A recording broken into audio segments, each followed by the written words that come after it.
안녕하세요. 더 맑은 보상TV 김주연 순회사장사입니다. 혹시 자궁경부 이형성증 N87 진단을 받으셨나요? 보험회사에서는 진단비 보상이 어렵다고 하던가요?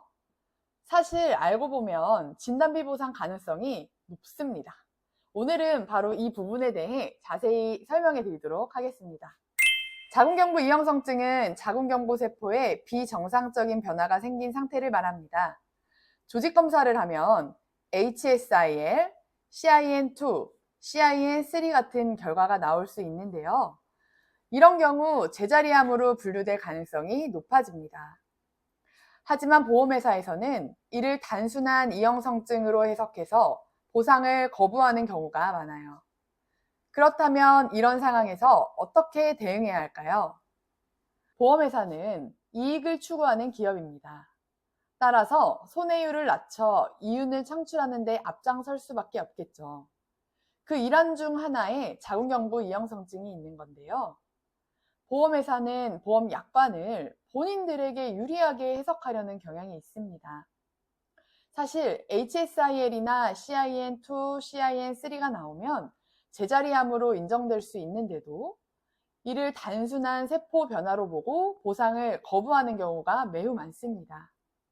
또 추가 서류를 요구하며 시간을 끄는데 결국 보험회사의 태도에 지쳐 포기하게 되는 경우도 발생하게 됩니다. 그렇다면 조직검사 결과지상에 HSIL, CIN2, 3 진단이 있다면 무조건 제자리암, 유사암 진단비 보상이 가능할까요? 지금부터 중요한 부분입니다. 일단 조직검사 결과지를 확인해 고등급 상피세포내 병변인 HSIL, CIN2, 3라는 용어가 확인된다면 보상 가능성이 있음을 인지하셔야 합니다. 하지만 진단서상 자궁경부 이형성증 N87이라는 코드로 진단받았기 때문에 조직검사 결과만으로 진단비를 주장하긴 어려울 것입니다. 보험 보상은 여러 가지가 얽혀 있어 매우 복잡하기 때문이죠. 이럴 때 손해사정사의 도움을 받으면 더 효과적인 대응이 가능합니다. 손해사정사는 보험사의 보상 거부 논리를 분석하고 고객이 필요한 서류를 빠르게 준비할 수 있도록 도와줍니다. 또 보험회사의 분쟁 과정에서 의학적, 법률적, 통계적 근거를 주장하면서 진단비 지급 근거의 타당성을 맞춰갈 수 있게 됩니다. 보험금 청구에는 청구권 소멸시효라는 청구할 수 있는 기간이 존재합니다. 약관이나 상법에 따라서 3년인데 그 사이에라도 관련된 내용의 법률적 근거가 뒤바뀌어 버리게 된다면 보험회사의 다툼에 있어서 문제가 생길 수도 있습니다.